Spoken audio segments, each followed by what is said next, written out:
बॉलीवुड की evergreen beauty कही जाने वाली एक्ट्रेस रेखा की जिंदगी पर 2 बुक लिखी जा चुकी हैं, जिसका नाम है रेखा द अनटोल्ड स्टोरी और यूरेका। दरअसल इन किताबों में रेखा से जुड़े कई डार्क सीक्रेट्स के बारे में बताया गया है, जिनके बारे में आप शायद ही जानते होंगे। महज 13 साल की उम्र में इंडस्ट्री में कदम रखने वाली रेखा ने बचपन से ही खूब स्ट्रगल किया है। उनके माता पिता भी फिल्मी बैकग्राउंड से ही थे, लेकिन शायद ही आप लोग ये बात जानते होंगे कि रेखा के माता पिता ने कभी भी शादी नहीं की थी, जिस वजह से उन्हें इंडस्ट्री में नाजायज कहकर भी बुलाया गया। रेखा द अनटोल्ड स्टोरी इस किताब को लिखा है यासिर उस्मान ने।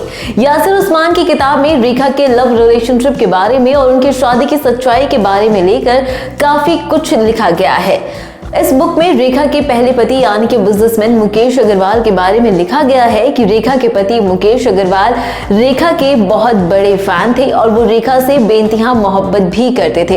एक पार्टी के दौरान दोनों की मुलाकात हुई और कुछ वक्त बाद मुकेश ने रेखा को शादी के लिए भी प्रपोज कर दिया और उसी रात दोनों ने शादी भी कर ली।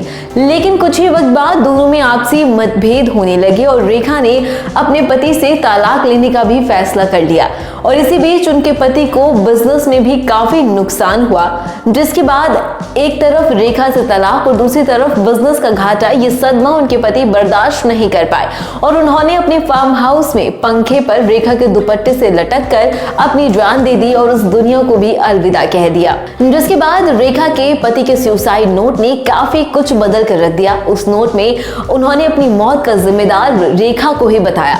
उस वक्त एक्ट्रेस रेखा मुंबई से बाहर अपनी फिल्मों की शूटिंग में काफी बिजी थी, लेकिन जब वो मुंबई लौटी तब मीडिया और पब्लिक ने उन्हें काफी कुछ कहा। रेखा को डायन, द ब्लैक विडो, मर्डरर न जाने किन के नामों से बुलाया जाने लगा। यहाँ तक कि रेखा की फिल्मों को बॉयकॉट करने की भी मांग होने लगी। आज भी रेखा अपनी मांग में सिंदूर लगाती है, लेकिन किसके नाम का ये बात आज तक एक राज बनी हुई है। बता दें कि पत्रकार मोहनदीप ने अपनी एक और किताब में लिखा यूरेका में कि रेखा लेस्बियन है। जी हाँ दोस्तों, ये बात सुनने में काफी ज्यादा शॉकिंग है और इस पर विश्वास करना नामुमकिन है। दरअसल अक्सर कई इवेंट शोज और अवार्ड शोज में रेखा के साथ आपने एक महिला को देखा होगा। ये महिला रेखा की परछाई कही जाती है।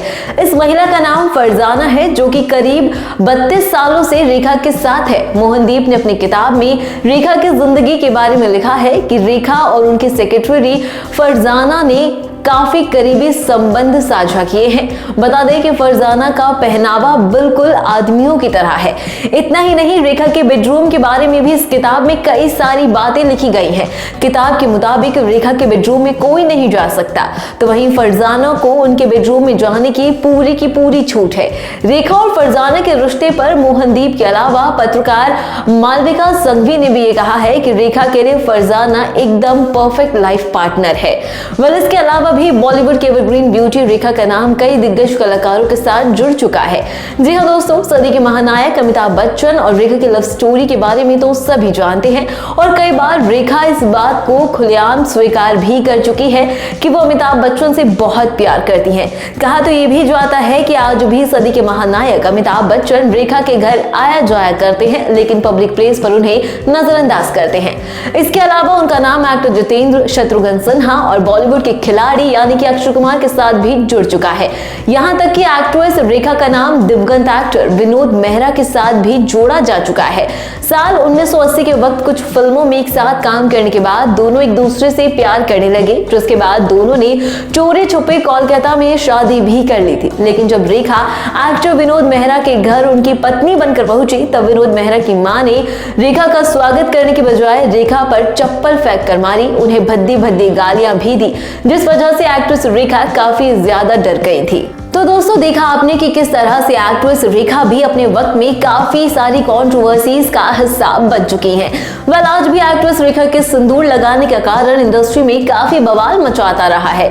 लेकिन इस बारे में आपकी क्या राय है, हमें कमेंट करके जरूर बताएं। अगर आपको हमारी ये वीडियो पसंद आई तो इसे लाइक कीजिए, शेयर कीजिए। साथ ही बॉलीवुड इंडस्ट्री से जुड़ी ऐसी चटपटी और मसालेदार खबरें जानने के लिए हमारे चैनल को सब्सक्राइब करना बिल्कुल ना भूलें।